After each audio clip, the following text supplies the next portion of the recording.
Salut à tous, c'est Théo des traders minimalistes et dans cette vidéo, je vais te citer 4 entrées ultra efficaces pour entrer parfaitement sur une zone. Ce sont des entrées qui vont être simples, repérables facilement et qui vont augmenter fortement les probabilités de succès de ton trade.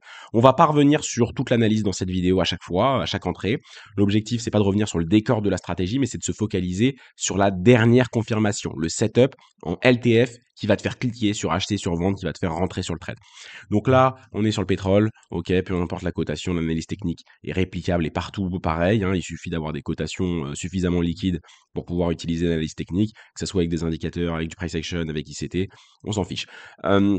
Là, ce qui est intéressant, voilà, on va dire qu'on est dans une zone de, enfin, on va pas dire, on est dans une zone de fair value gap en 1 heure, on va la notifier, on est dans une fair value gap en 1 heure, on est dans un contexte HTF plutôt baissier sur le pétrole à ce moment-là, et puis c'est intéressant, en plus de ça, on prend une liquidité plutôt pas mal. L'order block, voilà, on fait un petit peu office d'une mèche de rejet ici, mais on prend cette liquidité, on arrive dans la fair value gap, et la première entrée que je vais trouver intéressante, vous savez, je parle souvent de shosh, mais ici, je ne vais pas vous présenter un shosh. Pourquoi? Parce que parfois, on arrive très rapidement sur la zone. Vous voyez, on arrive très rapidement sur la zone. Et le shosh, ici, pour qu'il se fasse, bah, il faut casser le dernier creux de la tendance haussière. Vous le voyez, la tendance ici, en LTF, elle est haussière. En HTF, elle est baissière, mais en LTF, elle est haussière. Et nous, ce qu'on veut, c'est un réalignement des tendances.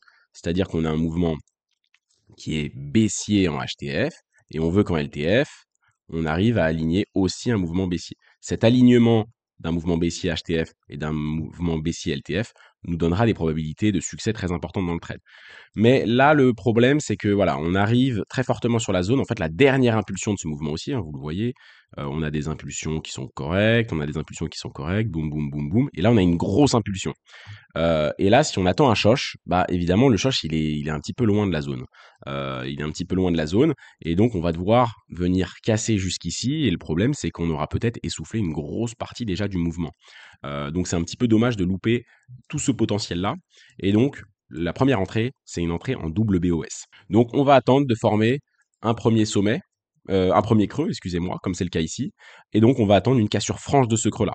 Une cassure franche, c'est une cassure qui se veut plutôt nette, mais ceci est une cassure du corps. C'est qu'un corps de chandelier va devoir casser ce creux-là. Donc il faut absolument que ce soit un corps, sinon on va dire que notre cassure ne sera pas éligible.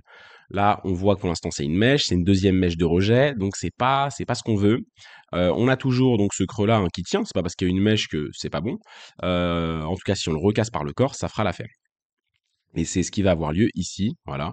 Ici, on a une belle cassure, on a libéré même un peu de fair value gap qui est directement comblé. Donc on a une première cassure, un premier BOS qui est éligible, qui est valable, et on va attendre un deuxième BOS à ce niveau-là pour ensuite rentrer sur la zone. Et boum, on a un deuxième BOS, on libère de la fair value gap, et là, c'est intéressant. Vous voyez, on n'a toujours pas cassé ce creux-là, mais on a déjà fait une cassure en double BOS. On a cassé ce creux-là, et ce creux-là. Donc maintenant, on peut rentrer sur notre trade. On peut rentrer toujours de plusieurs manières. On peut rentrer aux 50% de cette impulsion-là. On peut très bien se dire, voilà, moi je rentre aux 50% ici, avec un SL ici, un TP, bon, on va pas s'occuper d'un potentiel profit. On peut rentrer aussi au 61,8, hein, on peut très bien se dire, moi j'attends un retracement un peu plus profond, donc je rentre au 61,8. On peut très bien se dire, bah, moi je rentre à la moitié de ma fair value gap, vous voyez, on va enlever ça, on va enlever ça. Vous voyez, tout ça, c'est notre fair value gap. On va rentrer à la moitié de notre fair value gap. Ici, si on est bien précis. Voilà, boum. Donc, on a plusieurs entrées possibles, comme à chaque fois. On peut rentrer, voilà, la moitié de notre fair value gap. Un SL. Voilà, on a ces mèches-là ici qui peuvent être intéressantes en première barrière. On a une deuxième barrière un petit peu plus élevée ici qui peuvent être intéressantes pour avoir une double protection. Et après, on a la grosse protection aussi. Mais le problème, c'est qu'on a un stop beaucoup plus long. Cette protection-là, moi, me paraît quand même assez intéressante. Et puis ensuite, hein, voilà, le TP, ça peut faire objet d'une autre vidéo pour placer efficacement un TP. On rentre dans le trade et boum, le marché rejette directement. Donc ça, c'est une entrée. Et vous voyez, hein, si on avait attendu cette cassure-là en choche, on serait rentré beaucoup plus tard. Beaucoup plus tard, voire on n'aurait pas pu rentrer en fait. Ou alors on serait rentré, mais il aurait fallu attendre un retracement ici, on serait passé à côté de tout le potentiel. Ça, c'est la première entrée en double BOS. Avant de te présenter la seconde entrée, laisse-moi te dire que si tu es un trader qui est en train de galérer dans la mise en place de sa stratégie, qui galère dans son backtest ou qui galère dans la création d'une structure de trading claire, ou même que tu ne trouves pas la solution pour intégrer le trading à ta vie actuelle, je t'invite fortement à réserver un appel avec moi. On en discutera de toutes tes problématiques ensemble, gratuitement, pour trouver des solutions que tu peux mettre en place. L'appel est gratuit, le lien est dans la description. Je ne mords pas, promis. Je t'invite à réserver un appel pour qu'on puisse discuter et on se retrouve de l'autre côté. Allez, place à la seconde entrée. La deuxième entrée, elle est encore plus simple à repérer et pourtant elle est très efficace. On va juste monter un tout petit peu d'unité de temps. On va pas être en M5, on va plutôt être en M15. Pour ceux qui aiment vraiment rentrer en LTF, qui font du day trading, ça va être une FVG M15. On arrive sur une zone. Là, j'ai mis une zone d'OB, mais bon, vous voyez, hein, tout le reste de l'analyse sur la zone, sur la structure HTF, tout ça, bah, c'est un autre pan et je peux pas en parler dans une seule vidéo. Donc, on a déjà fait des vidéos sur le sujet, sur les zones et autres, sur les billets et autres. Donc, voilà, vous pouvez aller regarder tout ça. Donc, voilà, il y a une deuxième entrée que j'apprécie énormément, c'est la FVG M15. On arrive sur la zone, et on va attendre une FVG M15. Ce qui est bien ici, c'est on va pas trop se soucier de la structure du prix. Où est-ce que est le sommet, où est-ce qu'il y a le dernier creux, est-ce que je l'ai cassé avec du momentum, est-ce qu'il n'y a pas de momentum. Non, on veut juste une FVG M15. S'il y a la FVG M15, on rentre à l'entrée de la FVG M15. C'est la seule chose qu'on attend. Une FVG M5, parfois il y en a beaucoup et il y a pas mal de faux signaux. On peut très bien aller en M10 entre les deux. C'est-à-dire qu'on aura un peu plus de FVG un peu plus souvent, on aura un peu plus de faux signaux, mais ça reste quand même intéressant. Et sinon, on peut se positionner en M15. On est sur une belle zone HTF et on va attendre une première fair value gap, évidemment baissière si on veut prendre un trade baissier comme dans ce cas-là. Donc là, on va attendre la première FVG. Vous voyez, pour l'instant, hein, on n'en a toujours pas formé. Voilà. Pour l'instant, il n'y a pas de FVG. Là, il ne peut pas y en avoir. Ici, si le prochain chandelier se fait plus bas, on aura une FVG. Il faut attendre la clôture. Non, toujours pas de fair value gap baissière. Voilà, on revient plus haut, on prend ce sommet-là. Donc c'est toujours la même chose, on attend une FVG baissière en M15. Voilà, là c'était une FVG haussière, hein, ce que vous avez vu ici, là, ça c'est une FVG haussière, hein, qui a été comblée par le prix directement. Boum, voilà. Et là, on a la formation de notre FVG M15. Et donc, qu'est-ce qu'on peut faire? Il faut bien attendre la clôture de ce chandelier-là. Une FVG, c'est 3 chandeliers, hein. C'est le premier chandelier ici, le deuxième chandelier ici, et ensuite il faut attendre la clôture du troisième chandelier pour confirmer, parce que si on ravale tout, il n'y a pas de mèche. Donc il faut toujours attendre la clôture du dernier chandelier afin de confirmer que la FVG est bien visible et clairement présente. Donc là, on peut très bien pas se positionner d'autre ordre. À ce niveau-là, on a plusieurs possibilités. Soit on a la dernière barrière ici, la plus forte, la plus intéressante, qui peut être positionnée ici. Si on va en M5, on n'a pas grand-chose. Si on va en M3, on voit, hein, globalement, c'est pas évident ici. On peut très bien avoir voilà, ici on accumule pas mal d'ordres, donc on peut essayer de le resserrer par là, mais généralement c'est un peu risqué. Moi, généralement, ici, dans ce cas-là, je trouverais pas d'autre option que de le coller directement. Voilà, ici. On peut laisser un petit peu de marge, surtout sur le pétrole, parfois on a un petit peu de spread. Et donc voilà, on rentre. Ici, il faut être déclenché au prochain chandelier. Normalement, on est déclenché ici. Et si c'est pas le cas, est-ce qu'on aura une autre opportunité? Voilà, on est déclenché sur cette mèche-là. Donc voilà, et puis ensuite, hein, le profit, on peut le mettre beaucoup plus loin, et ensuite le marché déroule. Donc ça, c'est une entrée qui peut être intéressante. Hein, vous voyez, on est déclenché juste ici. À mon avis, on est déclenché sur cette mèche-là. C'est un setup d'FVGM15. C'est vraiment très puissant pour entrer sur vos zones. Une troisième entrée que je trouve souvent très pertinente sur les marchés et que je trouve assez régulièrement tout de même. J'ai pas énormément de noms qui me viennent en tête, mais je vais vous expliquer le concept très facilement, qui peut se recouper avec d'autres concepts également. Donc voilà, on est sur une zone, on a par exemple une structure baissière, ça me rejoint avec tous les mouvements baissiers qu'il y a eu sur le pétrole dernièrement, mais évidemment sur Euro USD, GBP USD, USD CHF, sur l'or, sur le Nasdaq, c'est pareil partout. Donc là, admettons, on est dans un setup baissier, on est sur notre zone, et en LTF, ce qu'on va attendre, c'est quoi? C'est tout simplement une contraction du prix, une formation d'un range. Et ça arrive souvent, on a une sorte de range qui est créé par le prix à ce niveau-là. Et généralement, bah là, pour rentrer, c'est un peu compliqué de rentrer avec des BOS ou des shoches parce que bah, le marché a très peu de volatilité, contracte énormément. Et ce qu'on va attendre dans ce range-là, c'est une fausse cassure, ici. Ça peut être une mèche ou ça peut même être un chandelier. Et puis une réintégration du range directement après. Et ensuite, on a deux possibilités, mais ça va être une sortie de ce range-là. Il faut absolument qu'il y ait une fausse cassure. Je trouve que c'est beaucoup plus pertinent. Donc voilà, c'est une fausse cassure ici, hein, vous le voyez. On a donc, on a ce range-là, à ce niveau-là. On a cette fausse cassure en haut et ensuite on a la sortie dans le sens initial qu'on veut. Moi qui tradais souvent les débuts de tendance auparavant, il y a plusieurs années, quand je faisais du swing trading, je tradais, des débuts de tendance, en H1 ou voire même plutôt en H4. J'aimais beaucoup ce signal-là, de fausse cassure, réintégration, vraie cassure. Et donc là, on a la vraie cassure. Ensuite, on a toujours plusieurs entrées, soit on peut rentrer à la moitié de l'impulsion ici, soit on peut rentrer durant la fair value gap, soit on peut trader ce que je tradais avant, le pullback. Donc ici, hein, on a justement la zone basse du range et on peut rentrer directement sur un ordre limite sur le pullback de la zone avec un SL au-dessus du dernier sommet, et puis ensuite on peut viser la continuation du mouvement par exemple. Donc voilà, et c'est beaucoup plus fort de trader ça que de le trader directement en cassure directe. Je trouve que parfois il y a un petit peu de risque parce que le marché peut nous indiquer une fausse cassure dans ce sens-là et repartir dans l'autre sens, péter la zone, et forcément c'est toujours un petit peu moins joli.